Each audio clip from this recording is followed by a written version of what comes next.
By the way, when the tragedies happened in Louisiana and Minnesota, do you know that 21 black people were murdered across the United States? Was there any reporting on that? There was a black officer who was killed today. But was there any reporting on that? Sheriff, please, let's just keep the volume down. So I understand, and listen. I'm looking at 3 dead cops this week, Sheriff, and I'm looking at 5 last year. You trying to tell me to keep it down? Just please, if you'll just please, we can keep. If reparations need to be paid, we need to go right back to the beginning of that supply chain and say who was rounding up their own people and having them handcuffed in cages. Absolutely, that's where they should start. And maybe, I don't know, the descendants of those families where they died in the high seas trying to stop the slavery, that those families should receive something too, I think, at the same time. It's an interesting discussion, Hillary. Thank you very much. Well, Don, it's not about race, as you like to make it, because that's easy and lazy. It's about economics. My comment back to Maria is your children are going to have a much better economic future and a better chance for a good job than they would have had under another president. Now, you called on me, so let me finish. Truer words, minus you know what, John Fredericks? You know what, John Fredericks? John, until that last comment, I'm going to cut you off. Can we please cut him off? Can we take him off the screen? Thank you. That's going to be it. That's the time that we're in, where facts are sort of flexible. And that's why we got Caitlin Collins on the Hill, fact-checking in real time. It was a great interview. Citing incredible sources, like citing the New York Post as a credible source and saying that facts are, it's just, I can't believe that we're here. Caitlin, that was a great interview. All right, moving on. Anyway, well, now moving on, because that's a big issue when it comes to the American. Hold on, please, with the music.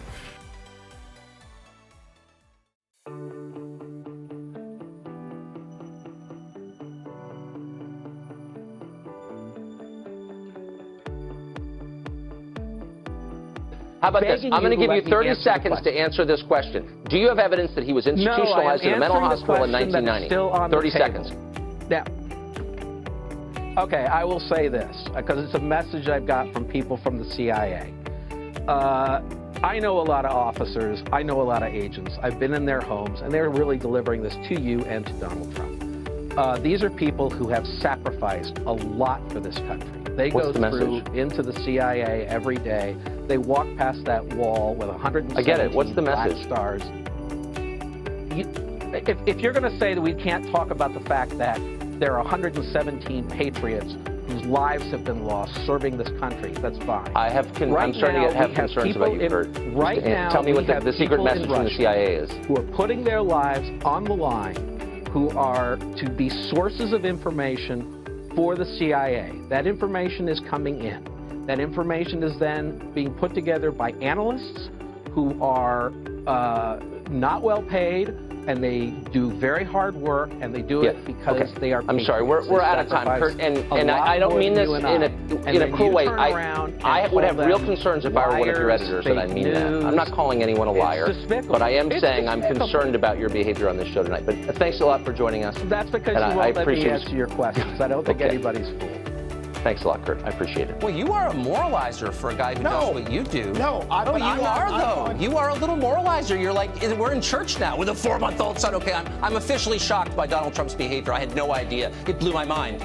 But answer my question. Why are you rich and your client is working in seedy strip clubs? Sir, do you have any idea how much money I've earned? You're on every cable show. You're running for president now. You have no idea. Well, I know that you haven't paid your taxes because you've got over $1 million worth of ridiculous. You don't even know your facts. It's not true. You don't even know over $1 million your facts, Tucker. Look, I'm just saying, why is she still? How do you have a show and you're this ignorant? How is that Here's possible? what I know for a fact is that your client is not thriving. And for you to look at me in the eye and say she wants to perform in strip clubs with people throwing stuff at her is insulting to her. People don't do that unless they have no choice, or she just likes it. Is that what you're saying? Tucker. Thousands of anti-Donald Trump agitators descending on the city, and why wouldn't they? Advertisements posted in more than 20 cities have been recruiting paid protesters to come here to D.C. and help disrupt the inauguration. The group Demand Protest, which describes itself as, quote, the largest grassroots support organization in the United States, says it will pay professional protesters $50 an hour in addition to a $2,500 monthly retainer to support their efforts. We're joined now by Dom Talipso, Director of Operations in Los Angeles for Demand Protest. Dom, thanks for joining us tonight. Yeah, no problem, Tucker. So, this is a sham. Your company isn't real. Your website is fake. The claims you have made are lies. This is a hoax. Let me start at the beginning, however, with your name, Dom Calypso, which is not your real name. It's a fake name. Well, we ran you through law enforcement level background checks, and that name does not exist. So let's start out with the truth. Tell me what your real name is. It's Dominic Tuyipso. It's per L's are silent. That's a lie, and you know it's a lie. And we asked you for ID at the Los Angeles Bureau, and you said you didn't have ID with you. But Dallas, you have a wallet on you. Every grown man does.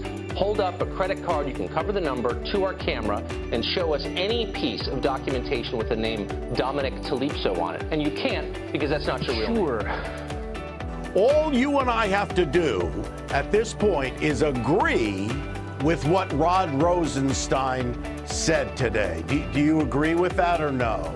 I guess. I mean, I don't know. I mean, yeah, I don't like foreign countries meddling in our affairs. I don't like that you tailor your movies to the Chinese censors' specifications, as you know you do. So I don't like any kind of foreign interference at all. I find it all offensive. I'm just saying when you accuse somebody of treason, I've heard you come out against McCarthyism, and to see you engage in it, treason, unpatriotic, you use phrases like that. Why would you do that? No, I didn't accuse him of treason. What I said yes, you did. Is no. What I said was, if he is refusing to acknowledge the fact that the Russians did attack us during the election, and if he refuses to do anything about it, then you're conspiring with an enemy. And that's all I'm saying. Okay, but can I ask you, are you aware that that you want something to do, but we're now killing Russians in Syria. Trump killed a bunch of them last week. Were you happy about that? Were you excited that he killed Russians?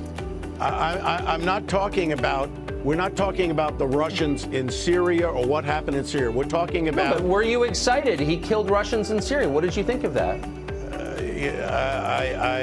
I don't have an opinion about that. I know, all I know is what... No, I don't.